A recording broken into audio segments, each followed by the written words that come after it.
एक बार मेरे ऊपर ब्लैक मैजिक हो गया था। मैं जब कुंवारा था तो मेरे मरने वाले हालात हो गए थे।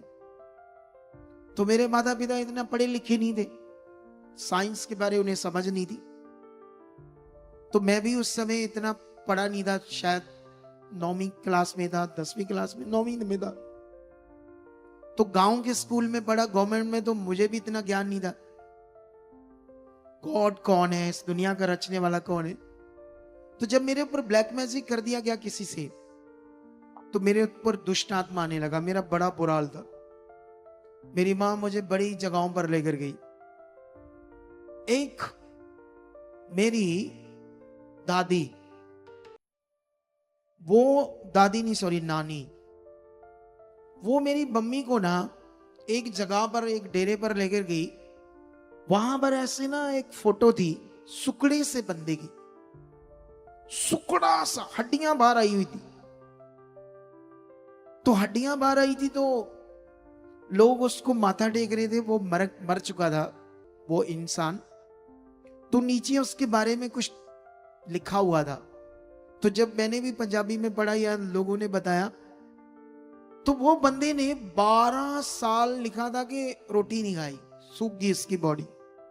ठीक है। तो तब मुझे नॉलेज नहीं था। तो लोग उसको ऐसा समझ रहे थे कि बहुत बड़ा काम किया। सोचकर देखो, जिसने शरीर बनाया उसने इसको जिंदा रखने के लिए रोटी का नियम बनाया। उसने तो नहीं कहा कि तुम रोटी ना खाओ। तो ये जो मनुष्यों की अपनी तरीके हैं, लोगों को गुमराह कर देते हैं। और लोग उसको माथा टेक रहे थे इस सोच से कि ये भगवान का रूप है। ऐसे रीति रिवाज, ऐसी चीजों में लोग डूबे हुए, और लोगों को सही में समझ नहीं है कि जो दुनिया बनाने वाला है वो क्या चाहता है तुमसे, उसकी इच्छा क्या है। वहां कोई तालाब सा था, मुझे नहलाया धुलाया, वहां मैं ठीक ही नहीं हुआ।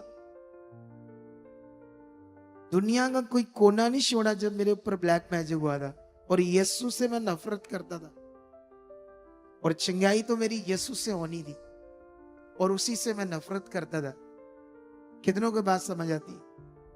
स्कूल पढ़ते समय मुझे गोरों के बारे में मैंने पढ़ा, किस देश के साथ उन्होंने ये किया वो किया। तो जब मुझे पता चला कि गोरों का परमेश्वर है ये यीशु, तो मुझे गुस्सा आ गया, इनका परमेश्वर कितना बुरा होगा, ये कितने बुरे। तो इसलिए मैं नफरत करता था। लेकिन जब मैं चंगा हुआ, जब मेरे लिए रास्ता खुला यीशु में, जब मैंने स्टडी की, जब मैंने इसे समझा, तब मुझे समझ आया कि वो गोरों का तो था ही नहीं।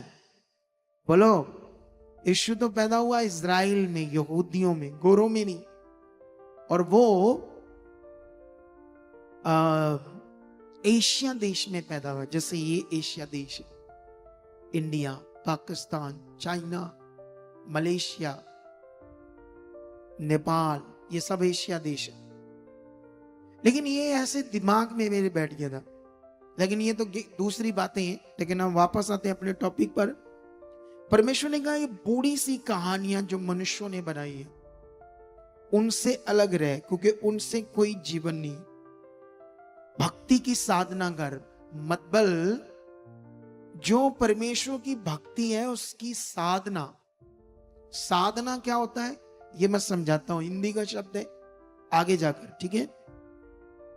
क्योंकि देह की साधना, जैसे वो 12 साल भूखा रहा, वो देह की साधना है, वो देह का प्रैक्टिकल है। तो मनुष्यों के बनाए हुए नियम, किसी ने पेड़ों के ऊपर चुन्नियां टांग दी, धागे टांग दिए, ये होगा तुम्हारे साथ। कई लोगों के ना वो मौके से हो जाते हैं, तो कहते हैं वहां नमक चढ़ा दो, झाड़ू चढ़ा दो, ठीक हो जाएंगे। सोचकर देखो क्या क्या अंधविश्वास है दुनिया में। इसे बोलते हैं मनुष्यों के रीति रिवाज।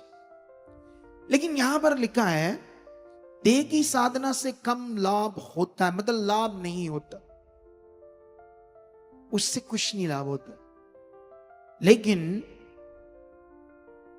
भक्ति, असल में जो भक्ति, वो आपके लिए लाभ है। ठीक है, ये परमेश्वर का वचन कहता है।